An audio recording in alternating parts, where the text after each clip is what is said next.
video I'm really excited about. It is planning a Walt Disney World solo trip. That means nobody else, no friends, no spouse, no kids. Yes, people do go to Walt Disney World without children. I know, it's crazy, right? Yeah. So, this trip is near and dear to my heart because I am taking a solo trip soon. I'm so excited. If you like this video, give it a thumbs up, comment down below, and subscribe. And also check out my Facebook page at Vacation with the Magic by Shelby. It's a great page to just like and follow. I post a lot of Disney pics and when the Disney discounts come out and everything like that. Currently, the new discount, if you check out my Facebook page at Vacation with the Magic by Shelby, is the Disney Cruise. And they are giving, if you book through an agency, such as my agency, they will give you $100 onboard credit and other things. So check out my Facebook page. And also, if you're not aware of this, I don't really talk about it very much, but I should, right? I'm in a podcast, and it is called MouseLife Podcast. And we are Disney geeks at heart. We're adorable, we're sweet, we're loving, we're caring group of people that love to get together. We get together once a week, and we chat about Disney, and we always have a topic. And it's just very entertaining. And it's just a very nice, wonderful podcast to listen to. So you should check that out on iTunes as well. MouseLife Podcast. All right. So when I was planning my solo trip, these are some of the things that I was thinking about in my head that were going around. And I've been analyzing and overanalyzing as I tend to do. All right. So number one is Disney Your Way. Now, Disney Your Way can mean many, many things. It can mean you take your time. It can mean you go, go, go. It can be whatever you want it to be. Maybe you want to sit your butt on that bench on Main Street and have 5 Mickey Mouse ice cream bars for lunch and people watch for a couple hours. You go right ahead and do that.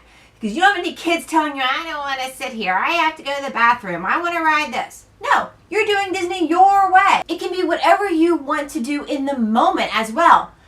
I love, love, love the Haunted Mansion. And I want to ride it way more times than anybody else in my family. I want to ride it to enjoy the ride.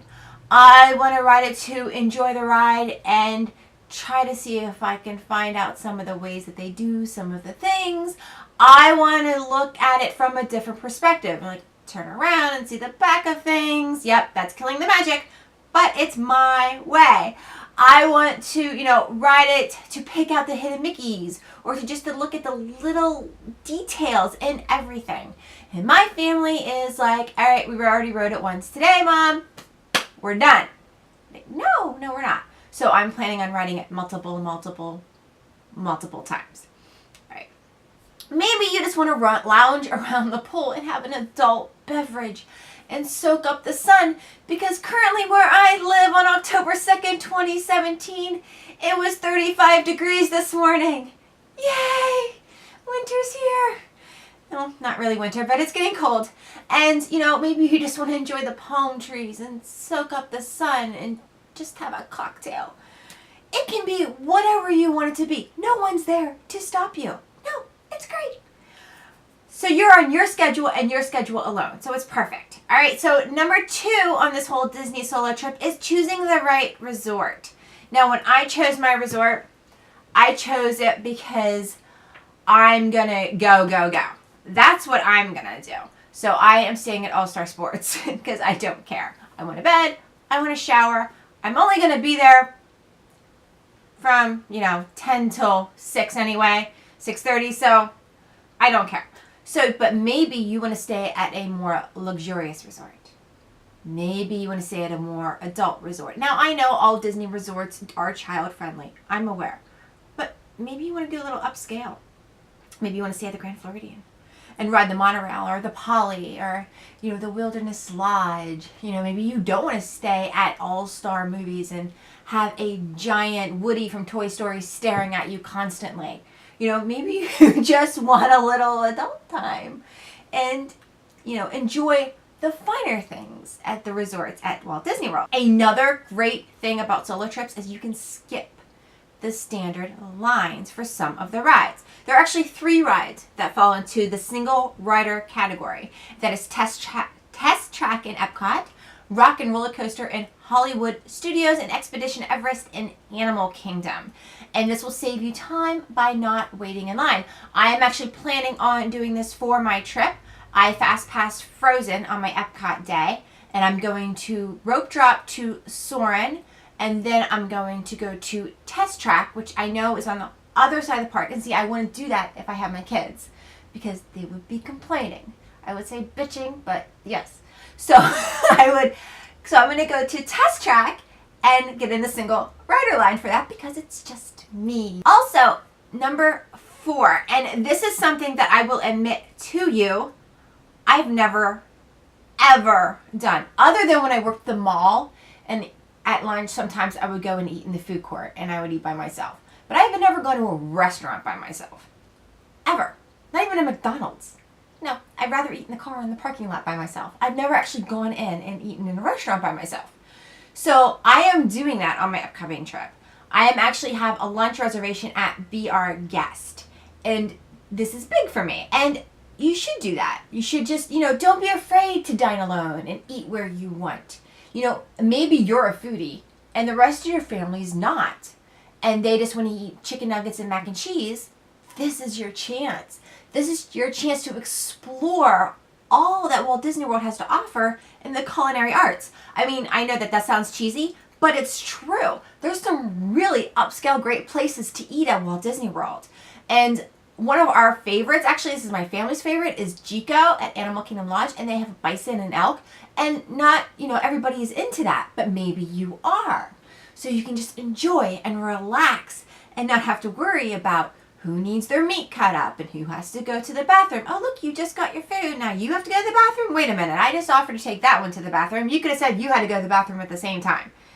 No, none of that. No. Can you tell this mommy needs some mommy time?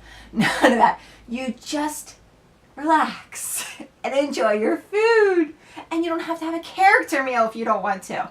And my favorite character meal is probably not one of the favorites in the park, is Crystal Palace. I like Tusker House too, but I love Winnie the Pooh.